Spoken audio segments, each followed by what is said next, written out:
Hayya ala salam. Hayya ala salam. You don't feel hunger anymore because you feel that God is in your presence and in your heart. And this is what sustains you in fasting from dawn to sunset. The awareness that we are frail and sinful and weak creatures, and it's some way to come in touch with that. One of the chief reasons for fasting in Hinduism has to do with a spiritual cleansing of the inner self as opposed to physical cleansing. This is a prerequisite for us getting involved in our ritualistic worship. In so much that even during the course of the week, Hindus observe special days of fasting for a particular deity that they worship during the course of their lives. The custom is as ancient as religion itself and equally universal. This month, followers of two major religions prescribe fasting. It's Ash Wednesday. Only the rumble of traffic and the sounds of rustling, falling leaves break the silence in this church. The hand of temperance, self-reflection, cleansing of body and mind has fallen on Christians worldwide. The season of Lent has begun. Here in Trinidad and Tobago, fasting brings an abrupt halt to the raucous sensuality of carnival. It's a sharp contrast to mindless pleasure. It tames the animal in us and brings out our deeper, thinking human selves. The methods may differ. It is almost dusk. We are about to witness the breaking of the fast, followed by the dua or prayers, a ritual followed by Muslims worldwide in the holy month of Ramadan. Muslims go by the book. From sundown to sunset, not a drop of water or morsel of food must pass their lips. They are forbidden sexual contact. Look, this is the wazu, the ritual washing of the body, accompanied by prayers. The sun has set. Time to eat and share food with the needy. A call for prayer.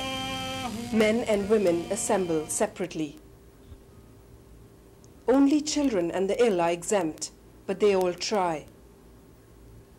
The difference between the fasting of the Muslim and the fasting of the other faiths is that here it is an injunction which is obligatory and has to be performed every year, observed every year, as it is one of the 5 fundamental principles of Islam. We are liberated from the laws. In a certain sense, we must become lawless, but not in the sense of not observing the laws, but going beyond the laws at the heart of what the law is about. And we do that by being like Jesus, our relation to Jesus, as Christianity is a religion centered around the person of Jesus, not around a Bible or a book. Those who fast will tell you that by about 3 o'clock in the afternoon they get slight hunger pains in the first few days.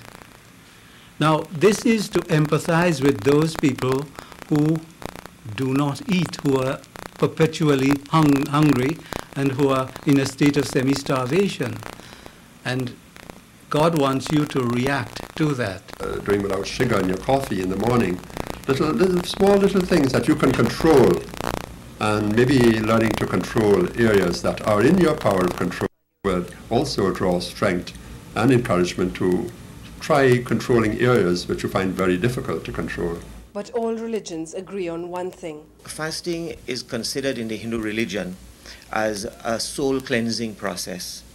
And this is why I do not believe it differs from any other religion. One man took fasting beyond religion. He made it into a form of silent protest. During India's fight for independence, Mahatma Gandhi battled guns with starving himself. Fasting became a very potent weapon in the hands of Mahatma Gandhi, and initially when it was started, there was a feeling that it's a futile instrument. But by 1947, when India attained independence, it did prove to be a very potent weapon. And we see this form of non-violent protest even today. Take parliamentarian Subhash Pandey. if he is sincere, that's a good thing, because he's using a period where Christians and Muslims are called to fast, and he is showing his identity with it, he's identifying with it, in solidarity with it. Many of us don't fast, but a tradition which cultivates empathy and encourages us to become better people has obviously today become a human necessity. Ira Mathur, TV6 News, with a special report.